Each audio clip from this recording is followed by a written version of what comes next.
The Earth may appear calm and unchanging to us, but deep beneath the surface, immense movement never stops.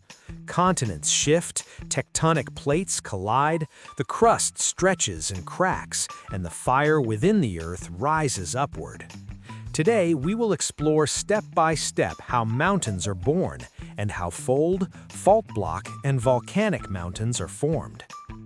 First, let's look at the formation of fold mountains.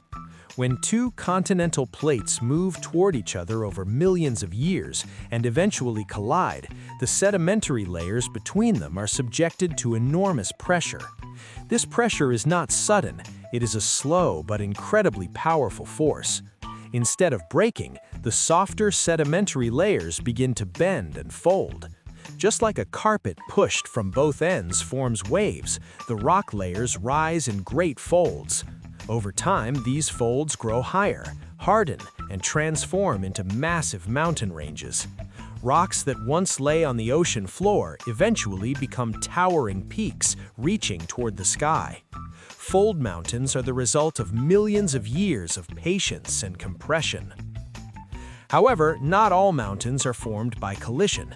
Sometimes tectonic plates move away from each other or slide past one another, creating tension in the Earth's crust. As this tension increases, rocks can no longer withstand the stress and large cracks form. These cracks are called faults. Along fault lines, some blocks of the crust are pushed upward while others sink downward. The rising blocks gradually form high mountain ranges. This process is often accompanied by sudden movements, earthquakes that reveal the immense forces at work. Fault block mountains are born when the Earth's crust fractures and reshapes itself in powerful and dramatic ways. Some mountains, on the other hand, are created through a far more fiery process. Beneath the Earth's crust lies magma, molten rock under intense pressure. As pressure builds, magma seeks a path upward. When it finds weak points in the crust, it erupts violently to the surface. Lava, ash, and gases are thrown high into the sky. The lava that spreads across the surface eventually cools and solidifies. Each eruption adds a new layer.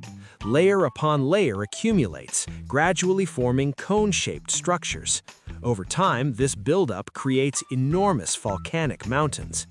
These mountains are the visible marks left on the surface by the fire within the Earth.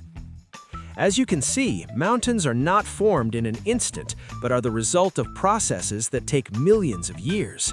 Some are shaped by compression and folding, some by cracking and uplift, and others by fiery eruptions from deep within the planet. The landscape we see today is the outcome of these powerful geological forces. If you'd like to see more geography content like this, don't forget to like the video and subscribe to the channel. See you in the next exploration.